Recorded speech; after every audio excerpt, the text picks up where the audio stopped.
Bueno, ya estamos aquí en la mesa con Andrés Capelletti, él es coordinador del colectivo Terrorismo Nunca Más. Un día como hoy, 12 de septiembre de 1992, fue capturado Abimael Guzmán. Lo hemos recibido esta nueva celebración con una noticia sobre la sentencia de la cúpula de Abimael Guzmán en el caso de Tarata. Pero todavía hay muchos casos que están impunes. Y todavía es muy importante recordarle especialmente a la gente joven, 92% decían que la gente joven no está enterada de lo que pasó en el Perú en la época del terrorismo. Y Andrés ha venido, sabiendo lo complicado que es esto, Andrés. Yo creo que estas fechas te sensibilizan más. ¿Cómo estás? Buenos días. ¿Cómo estás, Miguel? Saludo a toda la población. Tenemos sentimientos encontrados el día de hoy. Es una gran alegría para todas las víctimas y para todo el país realmente saber de que todavía existe justicia. Ayer se ha demostrado de que no todo está embarrado. Se ha hecho justicia porque miles de peruanos que han sufrido las secuelas del terrorismo se han visto gratos con la noticia de la sentencia que se le ha dado a Osman Morote, que pretendía ya salir libre con la anterior sentencia que había tenido.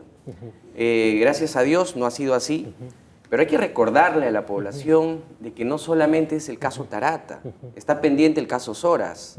Tenemos el asesinato de más de 100 comuneros, prácticamente toda una comunidad que desapareció en este caso. Donde el problema es que no está en Miraflores, pues, ¿no? Exacto, y Osman Morote es el principal culpable de este asesinato.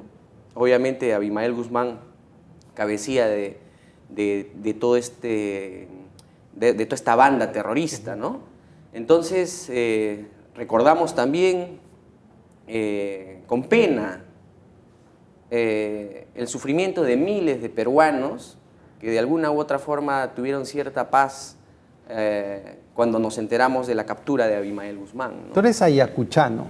Así es. ¿No? Tu padre fue... Cuéntanos tú, ¿quién era tu padre? ¿Qué pasó con tu padre, quien era un profesor de la Universidad de Huamanga? Así es.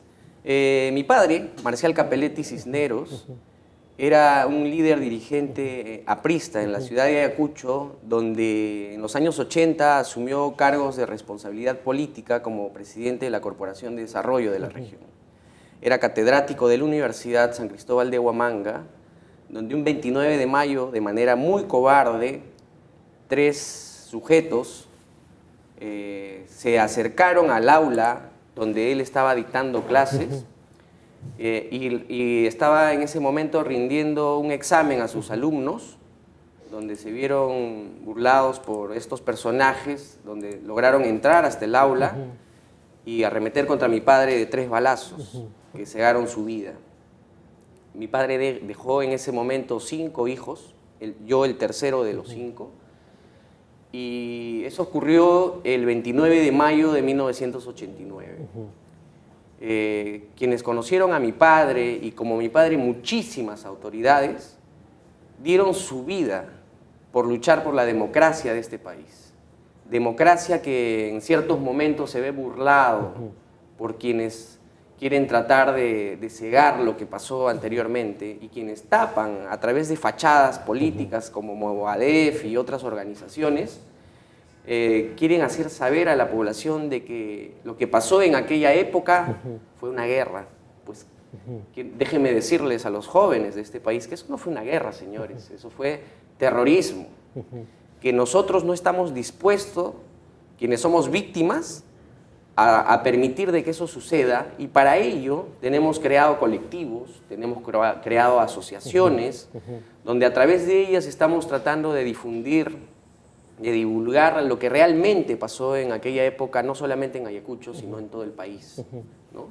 Entonces han sido acciones que nos han marcado la vida y que justamente por ello nosotros estamos en la obligación moral de salir a la población, decirle a los jóvenes lo que fue el terrorismo, quiénes fueron estos asesinos terroristas y lo que hacían en las ciudades más pequeñas, más vulnerables del país. Ahora, ¿por qué asesinan a tu padre, que era profesor de la Universidad de Huamanga, donde enseñaba Abimael Guzmán, si esto podía jugarle en contra a ellos en esta ganancia de popularidad que buscaban también. Lo que pasa es que Sendero Luminoso era un marco terrorista donde no solamente bloqueaba políticamente a quienes podrían jugarles en contra, sino a quien también, como líderes en las regiones, caso de mi padre, era quien pues luchaba por la democracia, luchaba por que la población no se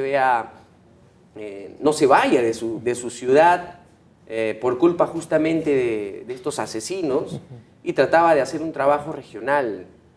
A raíz de la responsabilidad política que tenía, recuerdo yo muy niño que tuvimos con mis hermanos la oportunidad de acompañar a mi padre en la inauguración de varias obras en pueblos muy, muy pequeños, muy pobres, donde se llevaba agua, regadío, se construían represas, pequeñas represas, y se luchaba a través del gran proyecto agrícola que en aquella época se empezó a insertar dentro de las regiones de Ayacucho, Huancavelica, Apurímac, ¿no?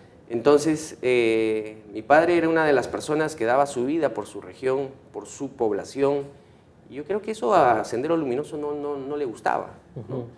Entonces, esas eran las consecuencias que lamentablemente tenían que pagar quienes se sumaban al esfuerzo de luchar por los pueblos más necesitados, ¿no?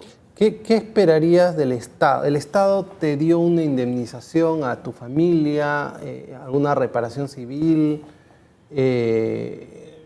Cuéntanos, ¿qué respuesta hubo del Estado con ustedes después? Ese es un tema que a la fecha, los miles de peruanos víctimas del terrorismo se ven todavía cegados ante este tema, ¿no? Vulnerados por el Estado. Hay casos que están dentro de la Comisión de la Verdad, donde se han investigado, que sugiere la Comisión de la Verdad que todas las víctimas directas sean beneficiarias de una reparación civil.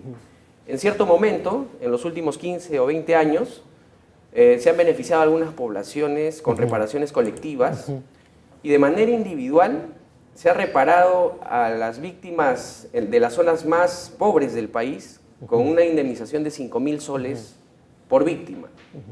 Yo pregunto, ¿5.000 soles vale la vida de un ser querido? ¿De un padre, de una madre? ¿Vale la vida de mi padre que ha dado su vida por luchar por la democracia del país? A la fecha, personalmente y mi familia no ha sido beneficiada por ningún tipo de beneficio por parte del Estado como reparación. Y así como es mi caso, miles de casos en el Perú no se han visto a la Gente fecha, que quedó, ¿no?, huérfana, por lo menos ustedes, yo conozco a tu hermano Marcial también, ustedes salieron adelante. Hay muchas familias que no salieron adelante. Exacto. Porque Sendero se ensañó no solo con la clase dirigente, sino con el mismo pueblo, ¿no? Y hacían matanzas en los pueblos. Pero como decimos, no era Miraflores, se hace mucha luz sobre lo que pasó en Tarata, que fue una desgracia, un atentado cobarde y vil, pero nos olvidamos de las matanzas en las alturas y serranías del Perú. Así es, y esa es una pena. A mí me da a la fecha lástima de ver todavía en nuestro ámbito judicial que el caso Soras es un caso que no se resuelve.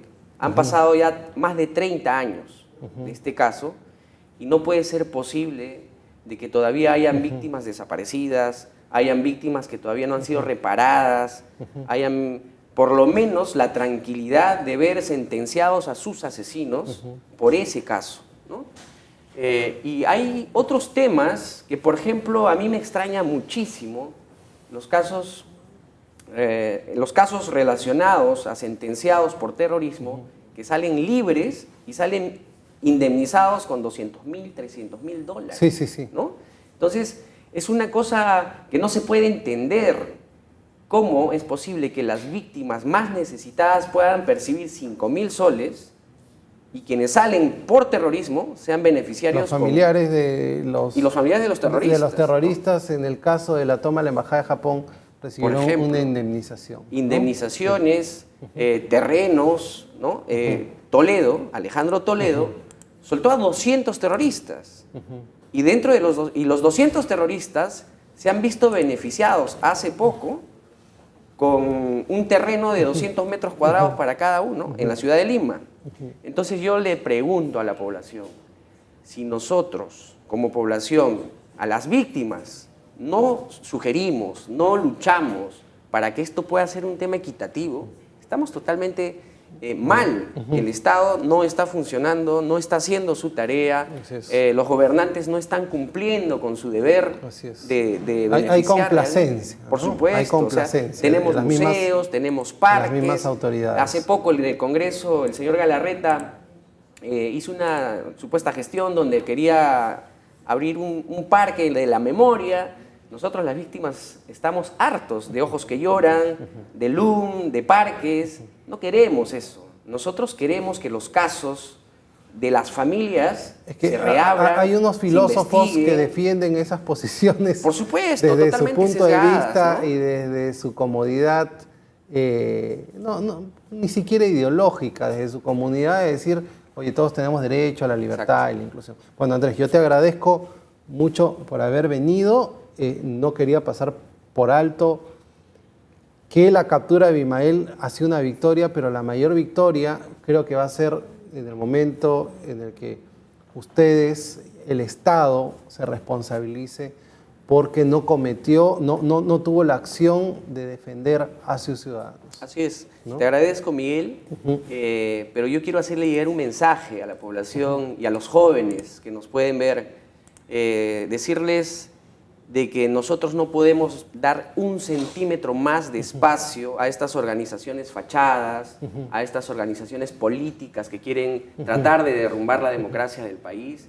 Y tenemos que decirles que lo que pasó en los años 80, 90 no fue una guerra, señores. Fue terrorismo, fue asesinato y fue un acto deshumano, ¿no? Donde no podemos volver a permitirlo. Yo le agradezco a muchas personas que tratan de luchar por este tema, a los que se levantan y dan su voz de protesta ante justamente estas oficinas, estos parques, este LUM, que realmente no debería de existir porque es donde rascas la cicatriz. Correcto. Y sigues haciendo daño a la víctima directa, pero mientras que ellos se benefician de distintas formas, ¿no? Gracias, Andrés. Muchas gracias. Gracias, Miguel. Bueno.